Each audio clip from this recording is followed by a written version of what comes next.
नमस्कार साथीहरू, education world YouTube च्यानलमा हार्दिक स्वागत छ।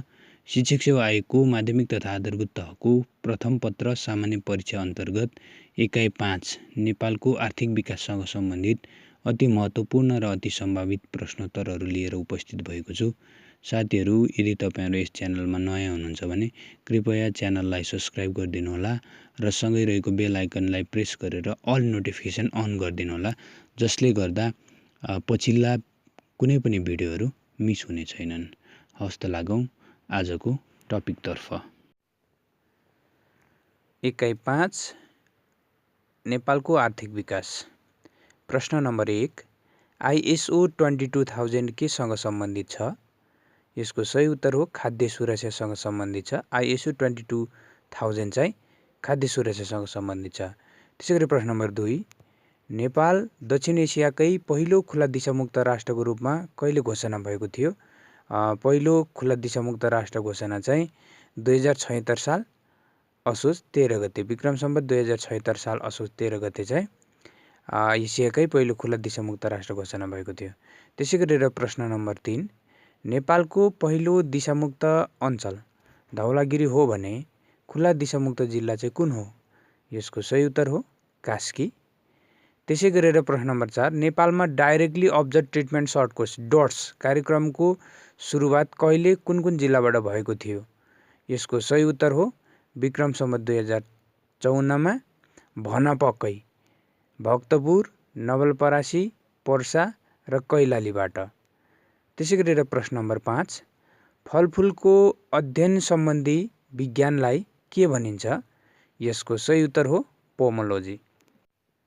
यसै गरेर प्रश्न नम्बर 6, नेपालमा चिया दिवस वैशाख 15 गते मनाइन्छ भने कफी दिवस कहिले मनाइन्छ? यसको सही उत्तर हो मङ्सिर 1 गते। मङ्सिर 1 गते चाहिँ नेपालमा कफी दिवस मनाइन्छ। त्यसै गरेर प्रश्न नम्बर 7, विश्वमा सबैभन्दा महँगो कफी उत्पादन गर्ने देश इन्डोनेसिया हो भने कफीको घर भनेर चिनिने देश कुन हो?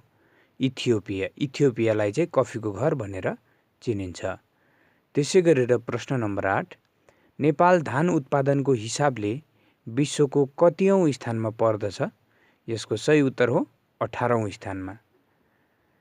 त्यसै गरेर प्रश्न नम्बर 9, नेपाल कृषि अनुसन्धान परिषद नार्कको प्रधान कार्यालय कुन ठाउँमा छ? यसको सही उत्तर हो ललितपुरको खुमलटारमा। ललितपुरको खुमलटारमा चाहिँ नार्कको प्रधान कार्यालय छ। त्यसै गरेर प्रश्न नम्बर 10, नेपालमा उद्योग दिवस मङ्सिर 9 गते मनाइन्छ भने यो कहिलेबाट मनाउन थालिएको हो अथवा कहिलेबाट मनाउन थालियो? यसको सही उत्तर हो विक्रम सम्वत 2072 सालबाट। विक्रम सम्वत 2072 सालबाट चाहिँ उद्योग दिवस मनाउन थालिएको हो।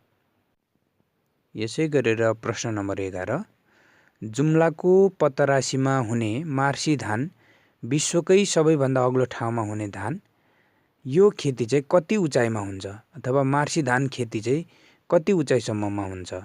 यसको सही उत्तर हो 2850 मिटर अग्लो स्थानमा। समुद्री सतहबाट 2850 मिटरको स्थानमा पनि यो मार्सी धान उत्पादन हुन्छ। त्यसै गरेर प्रश्न number 12, send home a friend नामक कार्यनीति अवलम्बन गर्ने योजना कुन हो? सेन्ड होम अ फ्रेन्ड नामक कार्यनीति अवलम्बन गर्ने योजना चाहिँ 12औँ योजना हो।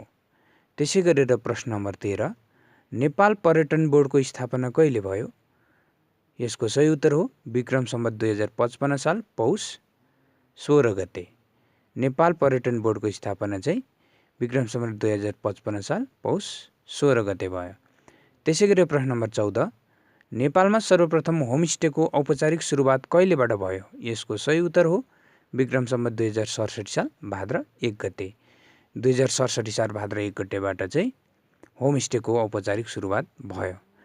त्यसै गरेर प्रश्न नम्बर 15, एक गाउँ एक उत्पादन अवधारणाका जन्मदाता को हुन्? एक गाउँ एक उत्पादन अवधारणाका जन्मदाता चाहिँ डाक्टर मारुहिरो हिमामाथ्यू, जापानिज नागरिक हुन् डाक्टर मारुहिरो हिमामाथ्यू। प्रश्न नम्बर 16, भारतले नेपाली वस्तुहरूमाथि लिँदै आएको डिआरपी डिस्ट्रिब्युसन रिक्वायरमेन्ट्स प्लानिङ कहिलेबाट खारेज भयो? यसको सही उत्तर हो 27 अक्टोबर 2009 को सम्झौताबाट। 27 अक्टोबर 2009 को सम्झौताबाट चाहिँ डिआरपी खारेज भयो। त्यसै गरेर प्रश्न नम्बर 17 नेपाल व्यापार एकीकृत रणनीति 2010 ले कतिवटा लाभका क्षेत्रहरू पहिचान गरेको छ? यसको सही उत्तर हो 19 वटा क्षेत्रहरू। त्यसै गरी प्रश्न नम्बर 18 नेपालको पर्यटनमा हाई सिजन भनेर चिनिने महिना अक्टोबर हो, नर्मल सिजन फेब्रुअरी हो भने लो सिजन भनेर चिनिने महिना चाहिँ कुन हो? यसको सही उत्तर हो नोभेम्बर। पर्यटनमा लो सिजन भनेर चिनिने महिना चाहिँ नोभेम्बर हो। त्यसै गरी प्रश्न नम्बर 19 नेपाल भ्रमण वर्ष 2020 को नारा के थियो? यसको सही उत्तर हो life time experience. Life time experience चाहिँ 2020 को नेपाल भ्रमण वर्षको नारा थियो। त्यसै गरी प्रश्न नम्बर 20 नेपालमा सर्वप्रथम विमान दुर्घटना कहिले भएको थियो? यसको सही उत्तर हो विक्रम सम्वत 2017 साल कार्तिक 20 गते। विक्रम सम्वत 2017 साल कार्तिक 20 गते चाहिँ नेपालमा पहिलो विमान दुर्घटना भएको थियो। यसै गरेर प्रश्न नम्बर 21 नमुनाको रूपमा एक विद्यार्थी एक ल्यापटप कार्यक्रम सुरु भएको जिल्ला कुन हो? यसको सही उत्तर हो मुस्ताङ। त्यसै गरेर प्रश्न नम्बर 22 विश्वको पहिलो सञ्चार भू उपग्रह कुन हो? विश्वको पहिलो सञ्चार भू उपग्रह चाहिँ अर्ली बर्ड हो, जुन चाहिँ सन् 1965 मा प्रक्षेपण गरिएको थियो। त्यसै गरेर प्रश्न नम्बर 23 दक्षिण कोरियाको सहयोगमा निर्माण भएको डिजास्टर रिकभरी सेन्टर कहाँ स्थापना भएको छ? यसको सही उत्तर हो मकवानपुरको हेटौडा। डिजास्टर रिकभरी सेन्टर चाहिँ मकवानपुरको हेटौडामा छ। त्यसै गरी प्रश्न नम्बर 24 आर्थिक विकास तथा प्रशासन centre for economic development and administration CEDA स्थापनामा सहयोग गर्ने देश कुन हो? यसको सही उत्तर हो अमेरिका। CEDA को स्थापनामा सहयोग गर्ने राष्ट्र चाहिँ अमेरिका हो। त्यसै गरेर प्रश्न नम्बर 25 प्राइम फ्लोर भनेको के हो? यसको सही उत्तर हो विक्रेताले कारोबार गर्न तयार हुने मूल्य हो। प्राइम फ्लोर भनेको चाहिँ विक्रेताले कारोबार गर्न तयार हुने मूल्य हो। यसै गरेर प्रश्न नम्बर 26 विश्वको सबैभन्दा लामो रेलवे लाइन कुन हो? यसको सही उत्तर हो ट्रान्स साइबेरियन रेलवे लाइन। त्यसै गरेर प्रश्न नम्बर 27 15औं योजनामा उल्लेखित दीर्घकालीन लक्ष्य अनुसार विक्रम सम्वत 2100 मा कुल गारस्थ उत्पादनमा उद्योग क्षेत्रको योगदान कति पुर्याउने लक्ष्य लिएको थियो? यसको सही उत्तर हो 9%। त्यसै गरी प्रश्न नम्बर 27 तत्कालीन युवराज दिपेन्द्रद्वारा मनोकामना केबल कारको उद्घाटन कहिले गरेका थिए? यसको सही उत्तर हो विक्रम सम्वत 2055 साल मङ्सिर 8 गते। त्यसै गरेर प्रश्न नम्बर 28 नेपालको कुन नदीमा प्रसिद्ध बन्जी जम्पिङ स्थल बनाइएको छ? यसको सही उत्तर हो भोटेकोशी। त्यसै गरी प्रश्न नम्बर 29 नेपाल सरकारले लुम्बिनी भ्रमण वर्ष भनी कुन वर्षलाई मनाइयो? यसको सही उत्तर हो सन् 2012 लाई। यसै गरेर प्रश्न नम्बर 30 नेपालमा खुल्ला विश्वविद्यालयले कहिलेबाट शैक्षिक कार्यक्रम सुरु गर्यो? यसको सही उत्तर हो विक्रम सम्वत 2075 साल जेठबाट। 2075 साल जेठबाट चाहिँ नेपालमा खुल्ला विश्वविद्यालयले शैक्षिक कार्यक्रम सुरु गर्यो। त्यसै गरेर प्रश्न नम्बर 31 कमला सिंचाइ आयोजना कुन जिल्लामा सञ्चालित छ? यसको सही उत्तर हो धनुषा र सिराहा जिल्लामा। त्यसै गरेर प्रश्न नम्बर 32 लामोसागु जिरी सडक कुन देशको सहयोगमा निर्माण भएको हो? लामोसागु जिरी सडक चाहिँ स्विजरल्यान्ड देशको सहयोगमा निर्माण भएको हो। त्यसै गरेर प्रश्न नम्बर 33 नेपाल विश्व व्यापार सङ्गठनको सदस्यता प्राप्त गर्ने कतिऔं देश हो? यसको सही उत्तर हो 147औं। नेपाल चाहिँ विश्व व्यापार सङ्गठनको सदस्यता प्राप्त गर्ने 147औं देश हो। त्यसै गरी प्रश्न नम्बर 34 गरिबी निवारणको रणनीतिक दस्तावेजका रूपमा लिइने आवधिक योजना कुन हो? गरिबी निवारणको रणनीतिक दस्तावेजको रूपमा लिइने आवधिक योजना चाहिँ 9औं योजना हो। प्रश्न नम्बर 35 सिक्टा सिँचाइ आयोजनाको व्यतीत वर्ष 12 वर्ष हो भने भेरी बबई डाइभर्सन बहुउद्देश्य आयोजनाको व्यतीत वर्ष कति हो? यसको सही उत्तर हो 6 वर्ष। भेरी बबई डाइभर्सन बहुउद्देश्य आयोजनाको व्यतीत वर्ष चाहिँ 6 वर्ष हो। 6 वर्ष बिताएको थियो। यसै गरेर प्रश्न नम्बर 36 योजनाबद्ध विकासको सुरुवात गर्ने पहिलो मुलुक चाहिँ कुन हो र कहिलेबाट भएको थियो?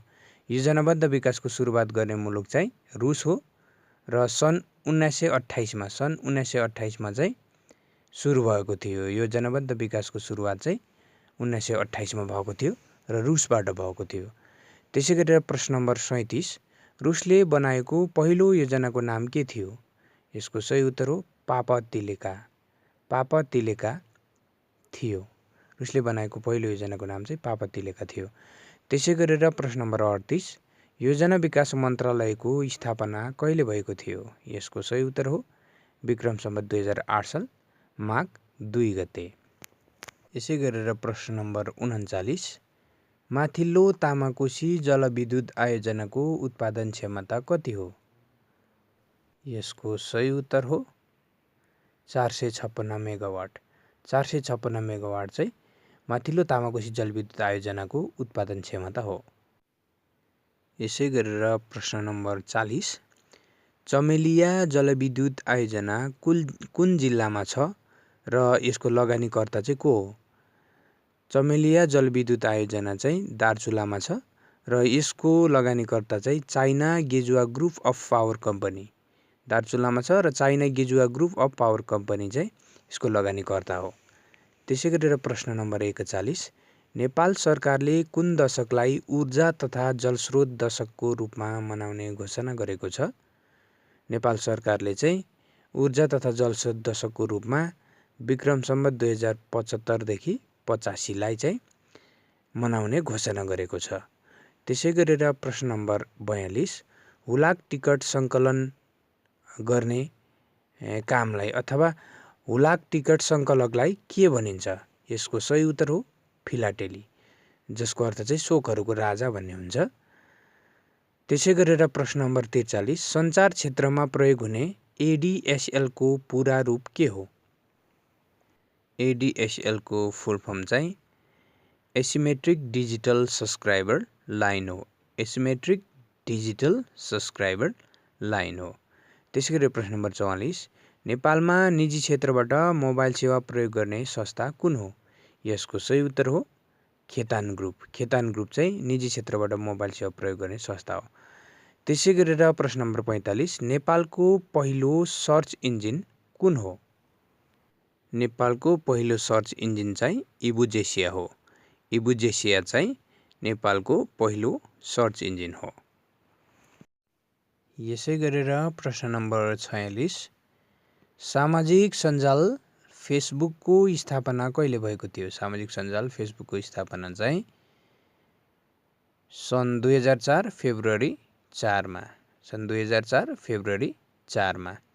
त्यसै गरी प्रश्न नम्बर 47 सगरमाथा राजमार्गको राष्ट्रिय कोड नम्बर H9 हो भने H09 भनेको H9 हो भने सिद्धार्थ राजमार्गको कोड नम्बर कति हो? यसको सही उत्तर हो H10 हो। H10 चाहिँ सिद्धार्थ राजमार्गको कोड नम्बर हो। त्यसै गरी प्रश्न नम्बर 48 नेपाल सरकारको निर्णयमा रेल विभागको स्थापना कहिले भएको थियो? यसको सही उत्तर हो विक्रम सम्वत 2068 साल असार 3 गते। विषम 2068 साल असार 3 गते चाहिँ रेल विभागको स्थापना भएको थियो। त्यसै गरेर प्रश्न नम्बर 49 नेपालमा कम्प्युटराइज्ड भेहिकल फिटनेस टेस्ट कुन ठाउँमा गरिएको छ? यसको सही उत्तर हो काठमाडौँको टेकुमा। काठमाडौँको टेकुमा चाहिँ कम्प्युटराइज्ड भेहिकल फिटनेस टेस्ट गरिन्छ। त्यसै गरेर प्रश्न नम्बर 50 काठमाडौँको भित्री चक्रपथको लम्बाइ 27.2 किलोमिटर छ भने बाहिरी लम्बाइ कति छ? यसको सही उत्तर हो 72 किलोमिटर। त्यसै गरेर प्रश्न नम्बर 51 विश्व पर्यटन सङ्गठनको प्रधान कार्यालय कुन ठाउँमा छ? यसको सही उत्तर हो स्पेनको म्याड्रिडमा छ। विश्व पर्यटन सङ्गठनको प्रधान कार्यालय चाहिँ स्पेनको म्याड्रिडमा छ। प्रश्न नम्बर 52 नेपालको पहिलो उद्योग कुन हो? यसको सही उत्तर हो विराटनगर जुट मिल। प्रश्न नम्बर 53 नेपालमा कहिले लगानी वर्ष मनाइयो? यसको सही उत्तर हो सन् 2012-13। सन् 2012-13लाई चाहिँ नेपाल सरकारले लगानी वर्षको रूपमा मनाइयो। त्यसै गरेर प्रश्न नम्बर 54 सरकारी स्तरमा नेपाली कपडा र घरेलु इलम प्रचार अड्डाको स्थापना कहिले भएको हो? यसको सही उत्तर हो विक्रम सम्वत 1996। विषम 1996लाई चाहिँ 96मा चाहिँ नेपाली कपडा तथा घरेलु इलम प्रचार अड्डाको स्थापना भएको थियो। त्यसै गरी प्रश्न नम्बर 55 विश्वमा निजीकरण सम्बन्धी अवधारणा कहिले आयो? निजीकरण सम्बन्धी अवधारणा चाहिँ सन् 1980मा आयो। त्यसै गरी प्रश्न नम्बर 56 नेपालमा आर्थिक तथा वाणिज्यको राजधानी भनी कुन सहरलाई चिनिन्छ? यसको सही उत्तर हो वीरगञ्ज। वीरगञ्जलाई चाहिँ आर्थिक तथा वाणिज्यको राजधानी भनेर चिनिन्छ। त्यसै गरेर प्रश्न नम्बर 57 नेपालमा सबैभन्दा धेरै उद्योग सञ्चालन गर्ने देश कुन हो? यसको सही उत्तर हो चीन। चीनले चाहिँ नेपालमा सबैभन्दा धेरै उद्योग सञ्चालन गरेको छ। यसै गरेर प्रश्न नम्बर 58 नेपालमा सर्वप्रथम उद्योग परिषदको स्थापना अथवा गठन कहिले भएको थियो?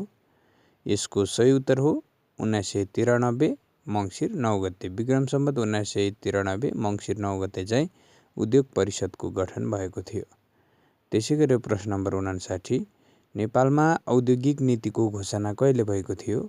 यसको सही उत्तर हो विक्रम सम्वत 2017 सालमा। त्यसै गरी प्रश्न नम्बर 60 नेपालको सबैभन्दा बढी निर्यात हुने वस्तु उनी गलैँचा हो भने सबैभन्दा बढी आयात हुने वस्तु के हो? यसको सही उत्तर हो पेट्रोलियम पदार्थ। प्रश्न नम्बर 61 नेपालको कुन कुन ठाउँमा सुक्खा बन्दरगाह छन्? नेपालको चाहिँ वीरगञ्ज, विराटनगर, भैरवा र काकडभिट्टा बिबी भएका वीरगञ्ज, विराटनगर, भैरवा र काकडभिट्टामा चाहिँ सुक्खा बन्दरगाह छन्। त्यसै गरी प्रश्न नम्बर 62 व्यापार क्षेत्रमा सिआइपीले केलाई जनाउँछ अथवा सिआइपी भनेको के हो? यसको सही उत्तर हो सिआइपी भनेको चाहिँ कमर्सियली इम्पोर्टेन्ट पर्सन हो।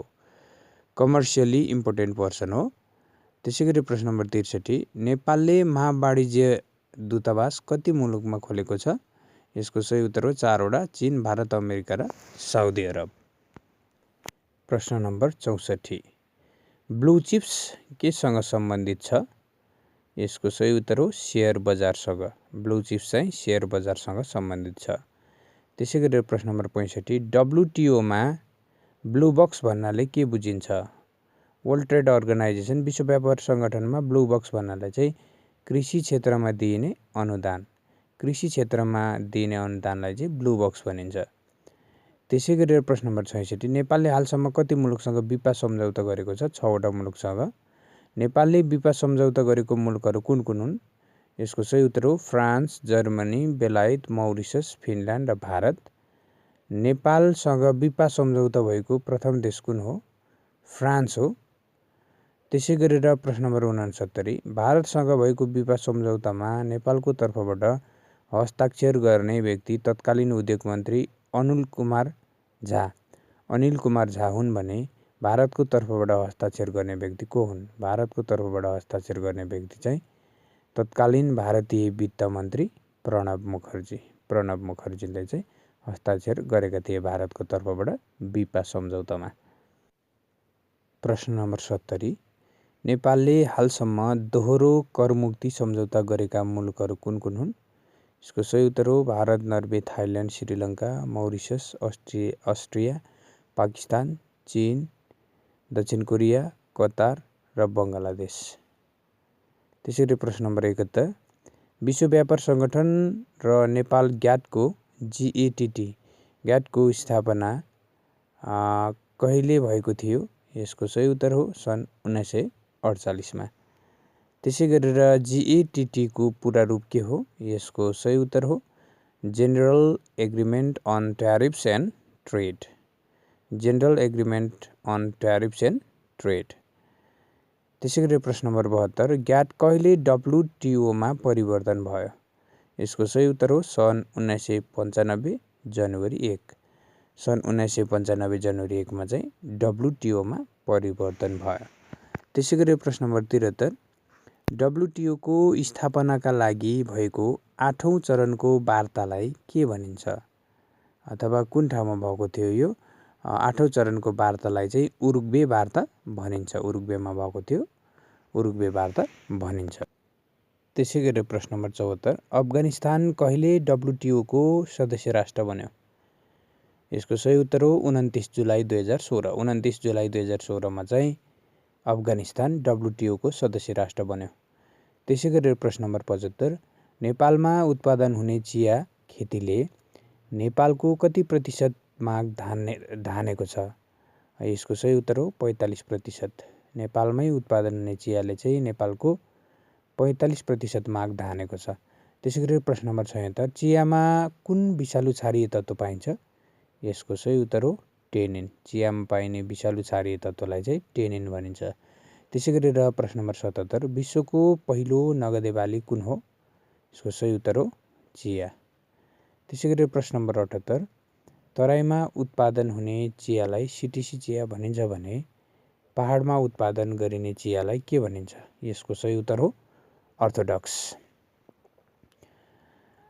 त्यसै गरी प्रश्न नम्बर 79, नेपालमा पहिलो कृषि गणना कहिले सुरु भएको हो? यसको सही उत्तर हो विक्रम सम्वत 2018। विक्रम सम्वत 2018 बाट चाहिँ कृषि गणना सुरु भएको हो। प्रश्न नम्बर 80, नेपालकै पहिलो कफी अनुसन्धान केन्द्र कहाँ रहेको छ? यसको सही उत्तर हो गुल्मी जिल्लाको बलेटक्सारमा। गुल्मी जिल्लाको बलेटक्सारमा चाहिँ कफी अनुसन्धान केन्द्र रहेको छ। त्यसै गरी प्रश्न नम्बर 81, नेपालमा कति प्रजातिका यार्सगुम्बा पाइन्छ? यसको सही उत्तर हो 13 प्रजातिका। त्यसै गरी प्रश्न नम्बर 82, नेपालमा यार्सगुम्बा सर्वप्रथम कहिले टिपिएको थियो? यसको सही उत्तर हो सन् 1952 बाट र जुम्लामा टिपेको थियो। त्यसै गरी प्रश्न नम्बर 83, नेपालमा पाइने अलैँचीका प्रजातिहरू के हुन्? यसको सही उत्तर हो रामसाई, गोलसाई, चिबेसाई, रामला, साउने र डम्बरसाई। रामसाई, गोलेसाई, चिबेसाई, डम्बरसाई, रामला र साउने यी चाहिँ अलैँचीका प्रजातिहरू हुन्। त्यसै गरी प्रश्न नम्बर 84, विश्वमा अलैँची धेरै उत्पादन गर्ने देशहरू कुन कुन हुन्? यसको सही उत्तर हो नेपाल, भारत र भुटान। त्यसै गरेर प्रश्न नम्बर 85, अलैँची कति उचाइमा उत्पादन हुने गर्दछ? यसको सही उत्तर हो 700 मिटरदेखि 2200 मिटरसम्म। 700 मिटरदेखि 2200 मिटरसम्मको उचाइमा चाहिँ अलैँची उत्पादन हुने गर्दछ। यसै गरेर प्रश्न नम्बर 86, विश्वमा धेरै अदुवा उत्पादन गर्ने देश भारत हो भने नेपाल कतिऔं स्थानमा पर्छ? यसको सही उत्तर हो 3औं स्थानमा। नेपाल चाहिँ तेस्रो स्थानमा पर्छ अदुवा उत्पादनको दृष्टिले। त्यसै गरेर प्रश्न नम्बर 87, नेपालको कुन ठाउँमा प्रत्येक वर्ष चैत्रमा आलु महोत्सव आयोजना गरिन्छ? यसको सही उत्तर हो कास्कीको हेम्जामा। कास्कीको हेम्जामा चाहिँ प्रत्येक वर्ष आलु महोत्सव आयोजना गरिन्छ। त्यसै गरी प्रश्न नम्बर 88, सगरमाथाको सफल आरोहण कहिले गरिएको थियो? यसको सही उत्तर हो सन् 1953 मे 29। सन् 1953 मे 29। त्यसै गरी प्रश्न नम्बर 89, 2021 विश्व पर्यटन दिवसको विश्वको नारा के थियो? यसको सही उत्तर हो tourism for inclusive growth. Tourism for inclusive growth चाहिँ विश्व पर्यटन दिवस 2021 को नारा हो। त्यसै गरेर प्रश्न नम्बर 90, नेपालमा कफी भित्राउने प्रथम व्यक्ति को हुन्? यसको सही उत्तर हो सन्त हीरालाल गिरी। सन्त हीरालाल गिरीले चाहिँ कफी भित्राएका थिए। त्यसै गरी प्रश्न नम्बर 91, नेपालको पहिलो कृषि इन्जिनियर को हुन्? यसको सही उत्तर हो हुत्तराम वैद्य। प्रश्न नम्बर 92, नेपाल पोलियोमुक्त राष्ट्र घोषणा कहिले भयो? यसको सही उत्तर हो विक्रम सम्वत 2070 साल चैत्र 10 गते। 2070 साल चैत्र 10 गते चाहिँ नेपाल पोलियोमुक्त राष्ट्र घोषणा भएको थियो। त्यसैगरी प्रश्न नम्बर 93 सन् 1950 देखि 1970 सम्मको अवधिमा आर्थिक विकास र गरिबी निवारण आर्थिक वृद्धि दरबाट हुन्छ भन्दै विकास भएको थ्योरी कुन हो? यसको सही उत्तर हो trickle down theory. Trickle down theory चाहिँ आर्थिक विकास र गरिबी निवारण आर्थिक वृद्धि दरबाट हुन्छ भन्दै विकास भएको थ्योरी हो। त्यसैगरी प्रश्न नम्बर 94 नेपालमा उद्योगका पिता भनेर कसलाई चिनिन्छ? यसको सही उत्तर हो जुद्ध शमशेर। जुद्ध शमशेरलाई चाहिँ उद्योगको पिता भनेर चिनिन्छ। त्यसैगरी प्रश्न नम्बर 95 नेपालको ठुलो औद्योगिक क्षेत्र कुन हो र यसको क्षेत्रफल कति छ? यसको सही उत्तर हो हेटौडा औद्योगिक क्षेत्र। यसको क्षेत्रफल चाहिँ 2829 रोपनी रहेको छ। यसै गरेर प्रश्न नम्बर 96 नेपालको एकमात्र विशेष आर्थिक क्षेत्र SEZ स्पेशल इकोनोमिक जोन कुन ठाउँमा स्थापना भएको छ? यसको सही उत्तर हो भैरववामा। भैरववामा चाहिँ स्पेशल इकोनोमिक जोन चाहिँ स्थापना भएको छ। यसै गरेर प्रश्न नम्बर 97 नेपालसँग श्रम सम्झौता भएको पहिलो राष्ट्र कुन हो? नेपालसँग श्रम सम्झौता भएको पहिलो राष्ट्र चाहिँ कतार हो। त्यसैगरी प्रश्न नम्बर 98 युरो 1 केसँग सम्बन्धित छ? यसको सही उत्तर हो सवारी साधनको मापदण्डसँग। युरो 1 चाहिँ सवारी साधनको मापदण्डसँग सम्बन्धित छ। त्यसै गरेर प्रश्न नम्बर 99 सञ्चार क्षेत्रमा प्रयोग हुने HTML को पूरा रूप के हो? यसको सही उत्तर हो hypertext markup language. Hypertext markup language. त्यसैगरी प्रश्न नम्बर 100 चालु 15औं योजनामा आर्थिक वर्ष 2080-81 मा आर्थिक वृद्धि दर कति पुग्ने अनुमान रहेको छ?